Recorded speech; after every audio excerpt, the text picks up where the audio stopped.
Matthew chapter 14. At that time, Herod the Tetrarch heard the report about Jesus and said to his servants, "This is John the Baptist. He is risen from the dead, and therefore these powers are at work in him." For Herod had laid hold of John and bound him and put him in prison for the sake of Herodias, his brother Philip's wife, because John had said to him, "It is not lawful for you to have her." And although he wanted to put him to death, he feared the multitude, because they counted him as a prophet. But when Herod's birthday was celebrated, the daughter of Herodias danced before them and pleased Herod. Therefore he promised with an oath to give her whatever she might ask. So she, having been prompted by her mother, said, "Give me John the Baptist's head here on a platter."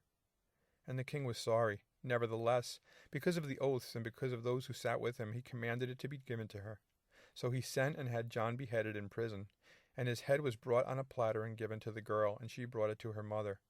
Then his disciples came and took away the body and buried it, and went and told Jesus. When Jesus heard it, he departed from there by boat to a deserted place by himself. But when the multitudes heard it, they followed him on foot from the cities.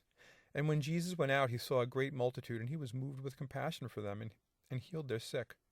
When it was evening, his disciples came to him, saying, "This is a deserted place, and the hour is already late. Send the multitudes away, that they may go into the villages and buy themselves food."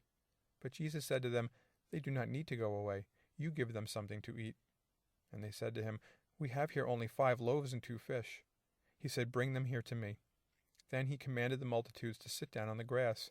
And he took the 5 loaves and the 2 fish, and looking up to heaven, he blessed and broke, and gave the loaves to the disciples, and the disciples gave to the multitudes. So they all ate and were filled, and they took up 12 baskets full of the fragments that had remained. Now those who had eaten were about 5,000 men, besides women and children. Immediately Jesus made his disciples get into the boat and go before him to the other side, while he sent the multitudes away. And when he had sent the multitudes away, he went up on the mountain by himself to pray. Now when evening came, he was alone there. But the boat was now in the middle of the sea, tossed by the waves, for the wind was contrary. Now in the 4th watch of the night, Jesus went to them, walking on the sea. And when the disciples saw him walking on the sea, they were troubled, saying, "It is a ghost," and they cried out for fear.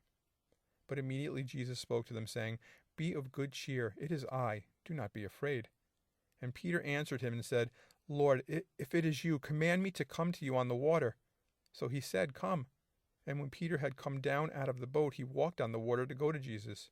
But when he saw that the wind was boisterous, he was afraid, and beginning to sink, he cried out, saying, "Lord, save me." And immediately Jesus stretched out his hand and caught him, and said to him, "O you of little faith, why did you doubt?" And when they got into the boat, the wind ceased.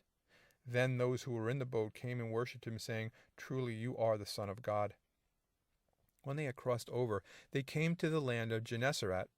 And when the men of that place recognized him, they sent out into all that surrounding region, brought to him all who were sick, and begged him that they might only touch the hem of his garment.